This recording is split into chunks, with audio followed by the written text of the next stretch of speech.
think we know what the winner of the most depressing film is we're going to watch this year for the post-Shriek Out reaction. Hey everyone, it's me, Aaron. I'm Michelle. And as I said, this is the post-Shriek Out reaction, all part of Thorgiween, our month-long celebration of everything spooky and scary, in which we're reviewing a new horror film every single day, all month long. That intro gets longer and longer every single time that I do. And we are almost done with the second theme week. The second theme week being stuck in a place that you cannot leave, just like all of us have been for the past 6 months. And this is a film that I saw this when it came out. And I was intrigued to return to this for a couple reasons, but let me just go ahead and say, I know a lot of people don't know what this movie is. This was a low-budget indie horror film that really got attention because when it came out, a lot of people looked at it and went, ooh, I don't know if, timing, which is one of the things that makes it so interesting because this is a film that it feels very much like a time capsule film. Because you look at this and you go, oh yeah, I remember all this stuff from back then. And but also at the same time, it's like, this is the kind of shit we're experiencing right now. And it's weird that this was meant to capture a specific moment in time, and now a lot of things in here have come back around, and in a weird way, have come back around even stronger. Mm-hmm. Because I saw this film when it came out, back in 2006, I believe? 2006, 2007, I can't remember. I know the trailer for it came out in 2006. Can't remember which year it came out, but yeah, it came out 2006, 2007, and I saw it then, and I remember I saw the trailer, and I went, oh my God, this thing is terrifying. This thing has a great trailer. It is a creepy, creepy trailer. And then I watched the movie, and I went, oh, this is actually not that good. This is actually kind of bad. It's kind of boring and dull, and I don't really care for it all that much. But I decided to watch it again, because I thought, you know what, it is very much a product of its time. It's very much a product of its time, but that time is also now. Like you mentioned a moment ago, the themes of this have really swung back around this year. So I thought, all right, let me see what I think about it now. And I gotta say, I actually do enjoy this film now. I actually think this is actually pretty good. I enjoy it way more, and I don't know if that's just because last time I was hyped up from the trailer, so I was disappointed, and this time I'm remembering my disappointment, so I'm like, oh, it's not as bad as I thought it was. It's actually pretty good. Or if it is just because it's even more relatable than it was last time. For anybody who does not know what Right at Your Door is a film set during the mid-2000s, and for anybody who was old enough to remember the mid-2000s, you will remember that was a time of a lot of fear. Like, we even had a government that had created, like, a fear list. Like, they created a color code, like, this is how afraid you should be today. Mm-hmm. And there's a moment in which they're listening to the radio, and they're saying, like, red alert. We are at red alert right now. It's like, oh, fuck, the color pattern thing that we had back then. I remember that. Mm-hmm. Yeah, and this is a film that is set in Los Angeles, and I remember back during the mid-2000s, we just constantly were being told there could be an attack here, there could be an attack here, there could be an attack at this time. Like, there were daily updates about where there could be attacks. Mm-hmm. We were constantly being told, like, what to do in the event of this kind of an emergency. There's, like, a sequence in here in which someone is going and buying up duct tape and plastic coverings. And I look at that, it's like, yep, everybody had those back then. Everybody was being told, like, if there is a dirty bomb, like, that is what you need to do. You need to duct tape up your windows and put plastic covers and shower curtains. If you can't find any plastic coverings, just put those all over all the doors. And yeah, it's watching this, it did take me back to those days. Because this is something that was in the back of our mind at all times. And that's one of the reasons why the trailer was so creepy back then, is because I watched this trailer right after I had left North Carolina and moved up to New York for the very first time. And I remember moving up to New York. You couldn't move to New York in the 2000s and not have, you know, terror attacks, 9/11, all these other things just constantly running through your mind. So now there's a horror film that's all about, all right, there's in Los Angeles, a dirty bomb gets set off. Like several of them. Several of them. Like all of downtown just becomes contaminated. and the film was about this stay-at-home husband whose wife went to work that morning, and he tries to get in touch with her, and he can't. So he now has to just duct tape up his house and just cover the entire thing and seal himself inside the house. And then she shows back up. And she's like, all right, honey, let me inside. Let me inside. He's like, I can't let you inside. And I remember watching it the first time around. I remember, oh shoot, that is a great psychological thing too. Of this person that you love shows up, but they could be sick. Do you let them inside so that they can potentially contaminate you? And now it's in 2020, and I'm married, and that exact thing is going on. And I'm like, oh, that's not a big question. Of course, yeah, let them inside. Yeah, it's like, yeah, we're all contaminated. Yeah, fucking, it's like, if Michelle came back coughing and her nose was, I would duct tape up the wall, and you're like, no, you have to stay out there in the hall. And all that. No, it's like, all right, well, fuck, I guess come in, I'll put on your mask and we'll see what we can do. I'll just try and stay far enough away from you that I can, make you some chicken noodle soup and hope for the best. Hope for the best. That's all you can do, people. Yeah, so that was one of the things that made this a very different viewing experience this time, is that I was in a very different place this time around, and the world is in a very different place this time around. But I will say, still as far as a time capsule film goes, I think this film was very fascinating. It almost reminded me of, excuse me, my nose is running like crazy right now. It almost reminded me of a lot of the Christian films that come out. I can't remember the exact word for them, but there's a specific company that just pumps these films out, and they are all super topical. But they're super. If you turn on Fox News and you see our morals are under attack from this thing, there's companies that just go, well, that's a movie now. We're just gonna pump that out.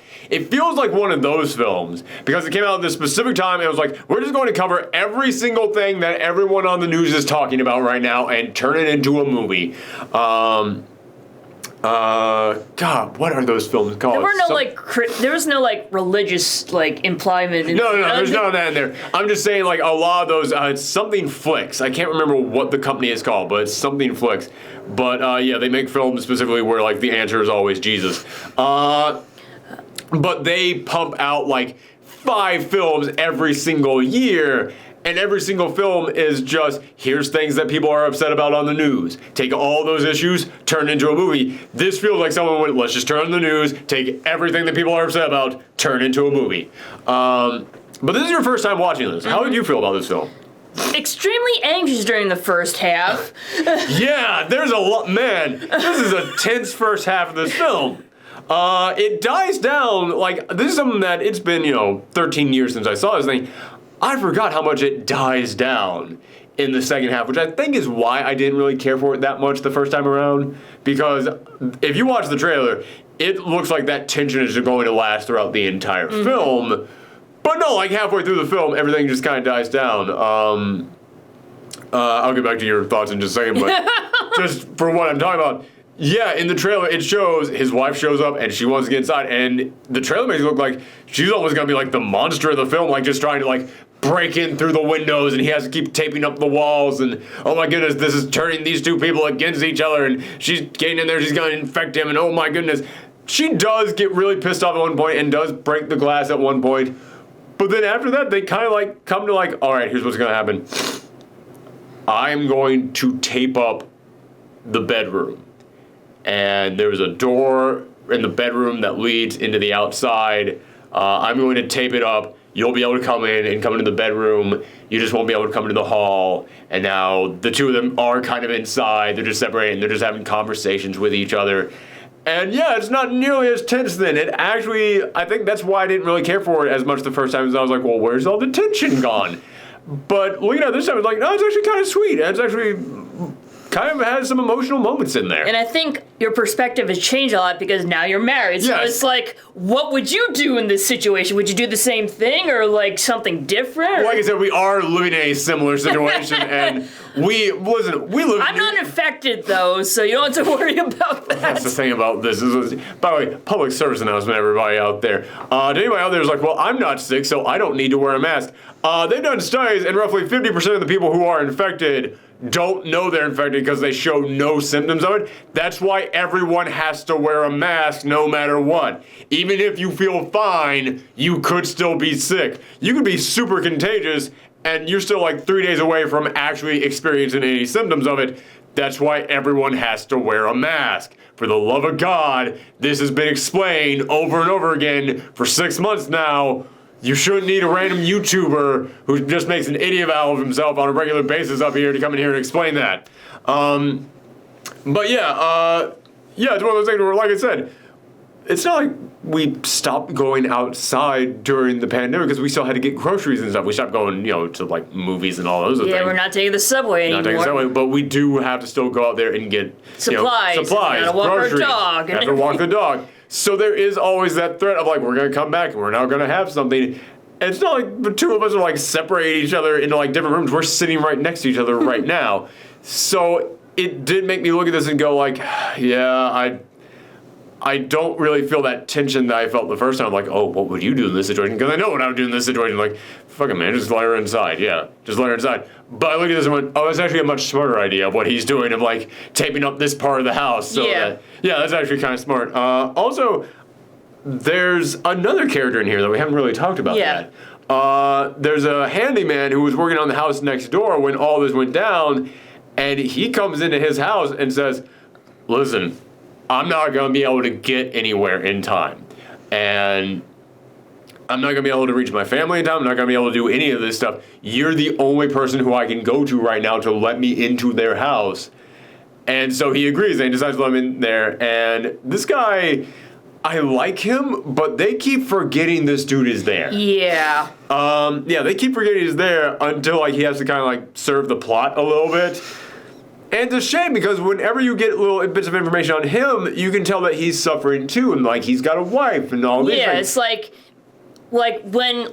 when he's waiting for his wife to come home, there should have been like a time like for them to sit down, like talk to each other. It's like, hey, talk to me. Maybe talking to each other will calm ourselves down. It's like, what's your name? Like, what do you do? Like, what are the things you like and everything like that. If there was any time in a film where you could just stop to go, let's just have exposition. It's like, man, that's actually like you're not going anywhere. Talk. Yeah, exactly. There's a good excuse for it there. But yeah, there are moments in there in which it is just something between the husband and wife. And then that guy will appear like 3 scenes later. It's like, what was that guy doing during that entire tense scene? It's kind of weird that he's just like, I guess I'll just be over here. You two are having a moment right now.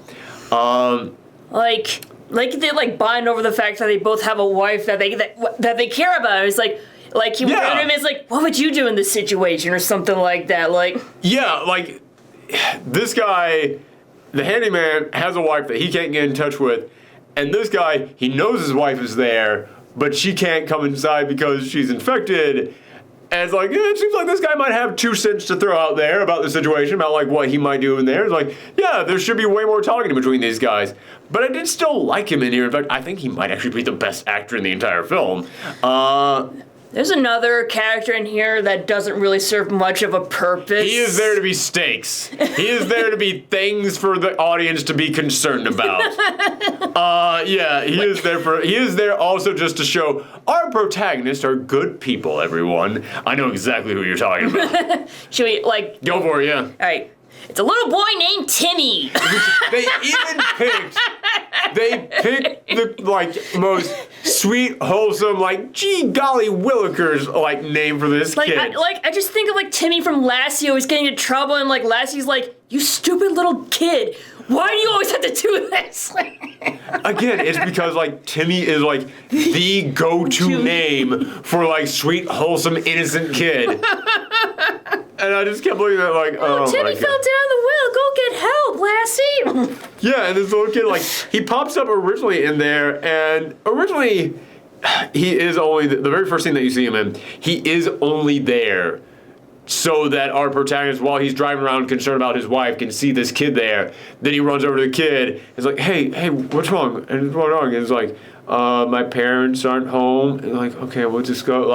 He's trying to help this kid, trying to tell him that he has to get home. Actually, no, the kid doesn't even tell him that his parents aren't home originally. He just says what's your name? All right, you need to get home. You need to get home. Run home right now. And then the kid runs off home. And it's like, he's basically just there to show, like, okay, our protagonist is a good guy. He's concerned about his wife. He's trying to get downtown, which that's a whole freaky sequence there. Like we said, it's tense in the beginning. Because he's trying to get downtown to find his wife. But, like, you see him driving down the road, and then all of a sudden, like, multiple cop cars pull up and block off the road. And it really does kind of have this feeling of being, like, trapped in a haunted house or something when our hero's trying to escape, or, you know, any other classic horror trope where someone's trapped in place and it's like, there's the exit, and then, like, all of a sudden it closes back up on them. Yeah, I thought that was handled incredibly well, seeing him trying to find ways to sneak around the police, but then the police just keep closing him in. There's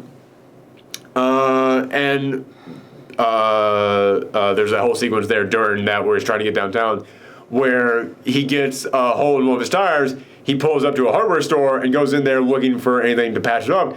But he sees, like, everybody just buying up duct tape and plastic I don't even know if they were buying it. I think maybe some of them were even stealing it. Oh, yeah. I was amazed that hardware store was still trying to operate right then. But I guess, I mean, hey, you gotta make money however you can. I feel like the guys who work there is like, shit, there's nothing we can do about this. Like, oh yeah, like you see, like, multiple people who work there in the hardware store, they're all just crowded around a radio. Like, there's people running around the store grabbing stuff, and, like, you get the sense that one guy's working the register, but, like, many other people are just sitting around the radio just listening to it. And you can just tell, like, yeah, there's people, like, sneaking past them, like, with just handful of unpaid for stuff and no one's doing anything. It honestly really reminded me of back when I worked at the comic shop that I worked at, because that was a place where it was like, nope, rain or shine, we're going to keep this place open, and it's going to keep running. I remember, like, there was a year in which we got hit by the biggest blizzard New York had ever seen, and Broadway closed down for the very first time in, like, 70 years. Our store was still open, and we were all just sitting there, like, are you fucking kidding us? We're still open during this thing? I was like, man, if there was a terror attack in New York, and I was still working at that comic shop, they would have made us stay open until at least the line of people was gone. At least until it's like, no, man, someone's going to come in and they're going to buy a statue, and we got to stay open for that. Listen, people are going to be trapped inside during this terror attack. They're going to need stuff to read. So it's not... I'm not pointing at saying, how could these guys stay open at this time right now? It's more just like, how are you making money right now? Because you know people are just stealing from you right now. But yeah, when he's going around searching for his wife, they throw Timmy in there just shows, like, even when he's concerned about his wife, he's still going to stop and try and help this little boy. And, like, that's all it was. But it also kind of serves a point of showing, like, you know, this innocent child juxtaposed with the horrible thing that's going on of, like, oh, this kid's innocence is now ruined because he's been exposed to this terrible thing. It's like, okay, he does also serve, like, a world building point in here. Though not much world building. Like, just for that one scene. Just in that one scene. After that, he then comes back around, and they find him, and the wife then tries to protect him, and they let him inside, and they let him into the house as well, and they're, like, giving him food and stuff, and it's like, okay, you are just here now to go, look how nice our protagonists are. That is it. Like, the one scene he was in here for is like, okay, that's kind of, it's not bad. It's a decent scene. You're just fine to have that in there. Bringing him back around was like, and that kid is the worst actor in this thing. I hate calling kids bad actors. I hate calling kids bad actors because, like, they don't have experience. They're learning. They're learning as they go. But man, yeah, it's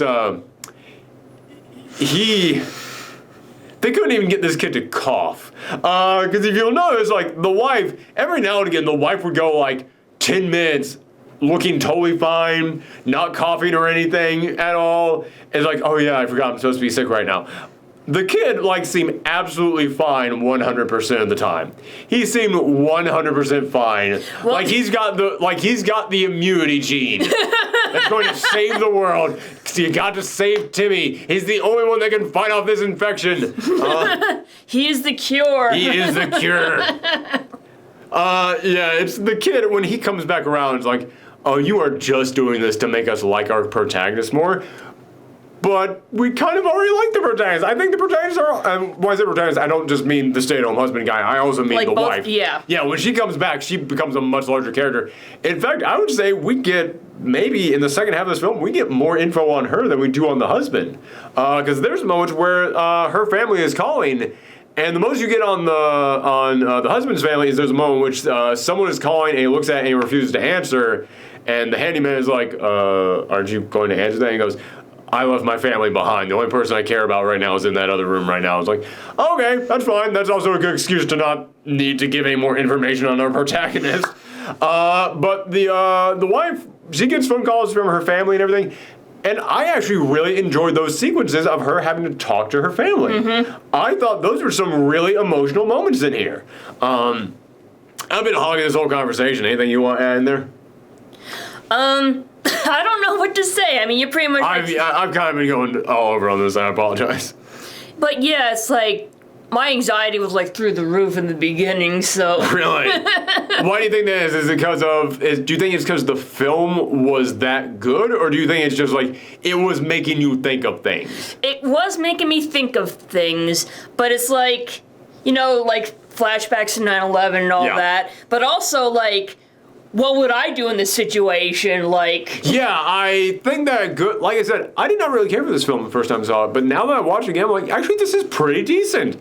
And I think that one of the things it does very well in the beginning is it does make you think, what would I do? And a good horror film should make you think, what would I do in this situation? And this film, it's not a typical horror film in that, you know... Yeah, it's like, well, what would I do in this completely fictional scenario? This is what would I do in this thing that, you know, this came out in the mid-2000s when we were told on a daily basis, this could happen. And it's weird that today, I'm probably thinking that more than I did back then. Which, again, part of that is because I'm married now, so it's like, and you... Up until everything shut down, you had classes, I was working at home, you had school, and the school was in the city, you know, a half-hour subway ride away. And it did, and you know, you have that thought in your head of like, oh shoot, yeah, okay.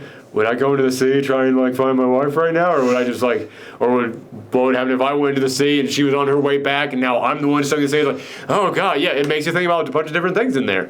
Oh, by the way, all my classes are online so don't worry about me right now. I'm good. We're both at home and everything. Yeah, her classes were not stupid. Which, my apologies, but all classes should be online right now. And I know that is creating other additional problems because not everyone has easy access to the internet, but holy crap, it's one of those situations where there's no good answer on this. It's just what answer gets the least number of people infected so that way we can start going back to our normal lives. That's the thing about everybody saying, well, we want to reopen now. It's like, the more you try and fight things being closed down, the longer things are closed down because more people keep getting infected. It's like, there is no open now or close now option. Those aren't the choices. The choices are close now, reopen now, immediately have to close down again for a longer period of time. Yeah, remember it all sucks. It all sucks. And I know people are like, well, that solution doesn't work for this. It's like, none of these solutions are going to work for everybody. Everything sucks right now. We're just trying to go the solution that makes things suck the least. Wow, if only we were getting like regular amounts of money from the government like every other country on the planet is doing for their people. Then maybe we could all stay home and not be forced to have to go and work. Anyway, I know I'm complaining about that, but while being a guy who works at home, and I understand how insanely lucky I am right now. Just gotta go ahead and say that, but oh my god. Oh, your government has failed you, everyone. Okay, so anyway. By the way, after you heard me talk about the plot of this film and why we're watching it now, you should know I was going to get political. Anywho, you really should have known. Listen, I get political on everything on this channel. I'll get political on Friday the 13th. I don't care. Oh, you know, really, if the government had stepped in to investigate Camp Crystal Lake, those poor children, they would have survived, obviously. Clearly, if those camp counselors had been tested by some kind of government organization that was there to ensure that all camp counselors got appropriate training, then Jason Voorhees never would have drowned in the first place, everyone. Anywho. Anything else to say about this film? Oh, we should probably talk about the twist. Yes. There is a good twist at the end of this film.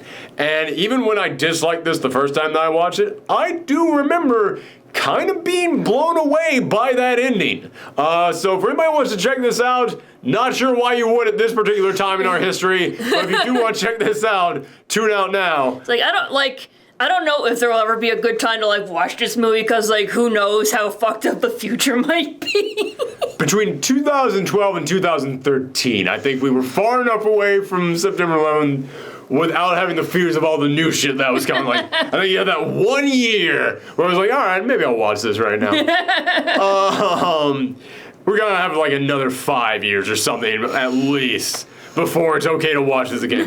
But if you want to watch this, tune out now. Yeah, there is that moment where the wife breaks the glass to try and get inside, and the husband tapes it back up immediately. But they have taped up every single window, every single door, and he is sweating in there because there's no air. AC. Like, they just moved into this place, so they haven't really... also, there's no fresh air getting in. It's just your own air being recycled over and over again. So, I mean, it's one of the reasons why I can never go to sleep on a plane. Like, even if I have, like, that little tiny nozzle of AC turned on, I am sweating on planes. I just get so hot on them because, there's no fresh air coming in. So, yeah, he has basically turned his place into a swamp. A sauna. A sauna, yeah. And the humidity of all the air that is trapped inside just being recycled over and over again. Eventually, these government guys end up showing up, and they end up investigating, which I will say, I was not really freaked out by it the first time. I was kind of freaked out by that sequence this time. I actually thought that was pretty darn creepy when the government guys show up, and, like, there's no real, like, professional lighting outside. You just see these dark figures moving around with, like, little flashlights coming around, and they're trying to talk to him, and all you see is just, like, this flashlight trying to talk to the guy on the other side. And he's just going, please, just tell me something. Tell me what's going on. How long have you been inside? Have you been, like, giving him, like, no comfort or anything? Just, like, just the facts kind of information. And all you're looking for are answers. And they're just, and you can tell by talking to them, they're just as confused as anyone else. Which I think is another thing that watching it today really kind of made it hit harder. Because, again, we live in New York where we got hit the hardest and the fastest by this thing. And I remember watching those news stories where you would see people out there, like professionals out there, just like, none of us really know. Like, no one really, we're just trying to combat this as fast as we can. None of us really know. And I remember seeing, like, hospitals that had trailers outside. I was like, oh, the trailers are there for more people to be treated. It's like, no, that's where all the dead bodies are going. Like, fuck, man. And it reminded me of all that stuff. It reminded me of seeing all that stuff on the news where you would see, like, just tons of people dying, and you would just have professionals on TV, like the people who were supposed to know things, going, I don't know anything, man. Like, also, like, they're like, another thing with the cops about, like... Oh, yeah. Oh, there's a thing at the beginning of this that made me go, I was like, yeah, even back in 2006, we all knew. Oh, man. So anyway... The government guys come around, and then there's, like, the moment in which they're, like, taking the wife away. But then as they're taking the wife away, they come up there, and that's one of the fears of this entire film is you keep seeing them, like, grab people and pull them away. And, like, there's one where the wife is on the street, and she's, like, watching the government guys behind a trash can. Yeah, like, and she's seeing, like, some guy with, like, a bag over his head. And just shoving him in a black van. Yeah, just shoving him in a black van. It's like, holy shit. So, yeah, you're worried that these government guys are going to come and just take you away, and, like, you're never going to be seen again. At the end of this, they're taking the wife away, and the husband is, like, banging on the wall, like, let her go, let her go. And then the government guy comes up and goes, you were right not to let her inside. We might be able to help her. But the samples that we collected from inside of your house, the virus that got in there when she broke the window, because the air's been circulating and because the humidity has been so high, it has now mutated into something else, something completely lethal that we cannot combat. So we're going to have to fully contain this house. And you see them boarding up the walls, and he is running through the house.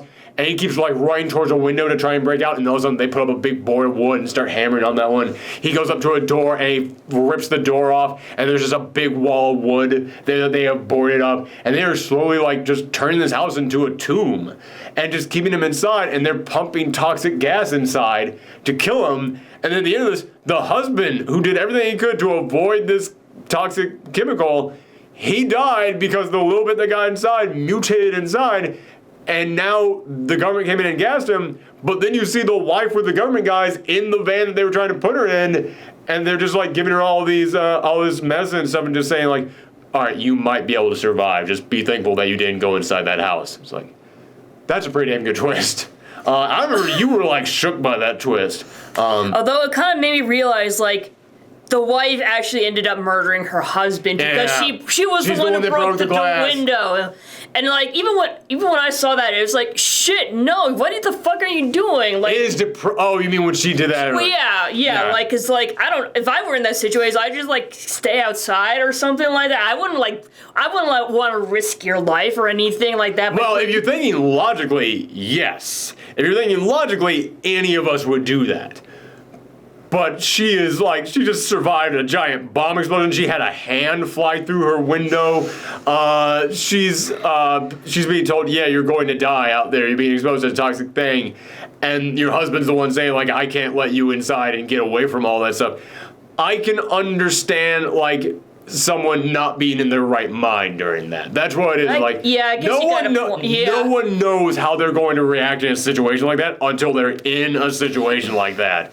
Because we would all love to say that we're going to come in here and be like, no, I will think logically about this situation. Like, we ain't Spock.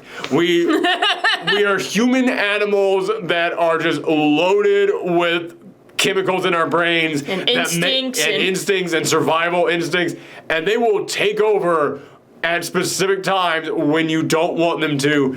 And I look at that and I was like, I understand why she's doing that. I'm not going to come in here and say like, oh, I would do the same thing, because I don't think I would. I'm not sure if I would. But it's like, none of us know what you would do when you're told, like, oh, in here's safe, but you have to stay out there and die. Like, what the fuck are you talking about? What? I can understand somebody freaking out and just survival instincts taking over. It is kind of fucked up that when you think about it, it's like, yeah, she killed him. She is the reason that he is dead. I think the twist is great because of just, you spend this entire film worrying about the wife. You never really worry about the husband. And I love that twist that's like, no, wife actually might survive this. Husband, he is now worse off than any of them. I really kind of wish that we had seen like a little bit more of like him starting to feel ill or something, but maybe that would have given away too soon. Although I will say, the wife, like I said, she goes like 10, 15 minutes in between coughs. And like there'll be a moment when she is coughing nonstop, her eyes look all beat up and bloodshot and red. And then like for the next 10 minutes, she's totally fine. No coughs, her face looks totally normal. They just didn't put lipstick on her to make her look sick.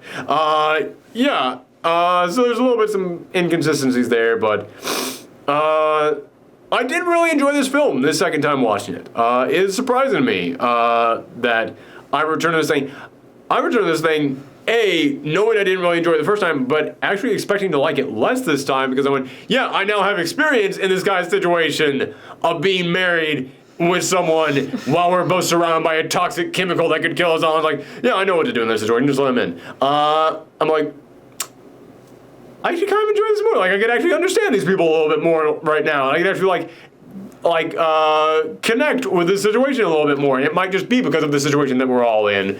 But I think it might also just be because, like I said, the trailer was really good. I did not get what was in that trailer. But now I'm going into this with my previous disappointment in mind. Who knows? Wow, that was well timed. I'm sorry, I choked on some spit. That was well timed. You have to go outside now. Okay, bye everybody. Happy Halloween. Anything else that you want to add here? Peaches being a butt. Yes.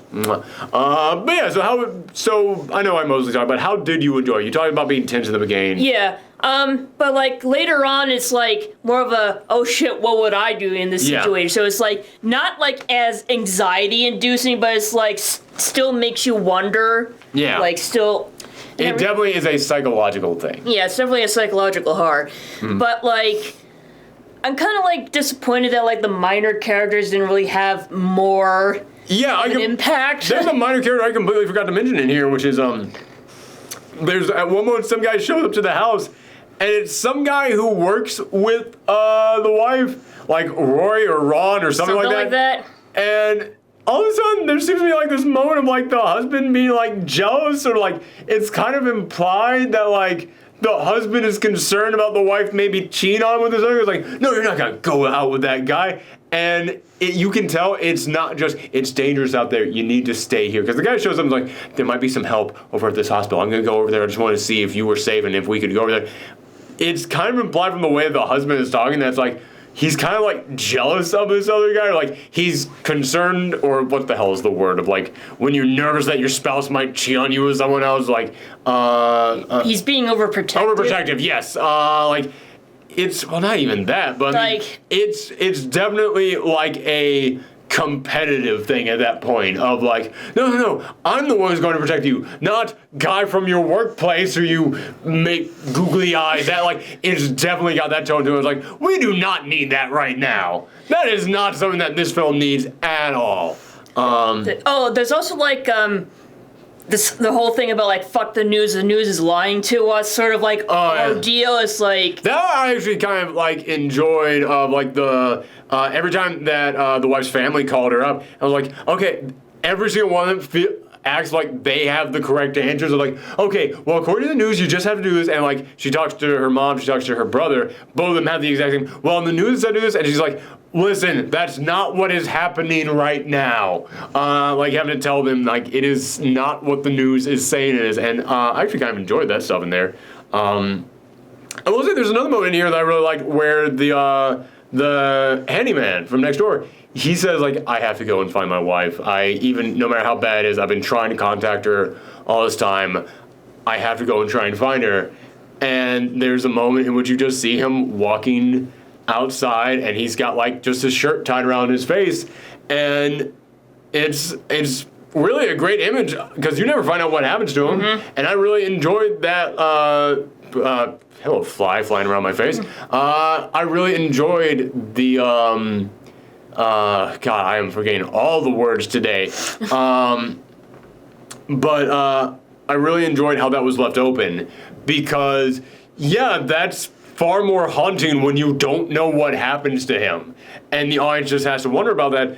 But also, again, it's one of those things that watching it today with the things that have gone on, I looked at that, I was like, God, yeah, I remember when this stuff was hitting hard right in the beginning. No one had any mask. None of us had mask. We were all just going out there with shirts tied around our mouths because that was the best that we could do. Shirts, scarves, whatever we could put around our faces.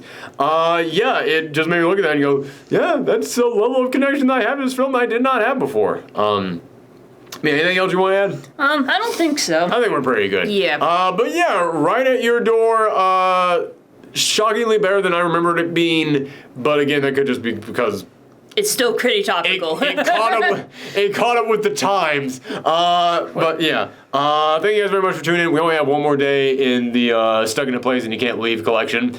And it is probably the weirdest of any of the films that we've talked about. So make sure that you come back for that. Thanks for tuning in, everyone, and happy Halloween. Bye. Yeah.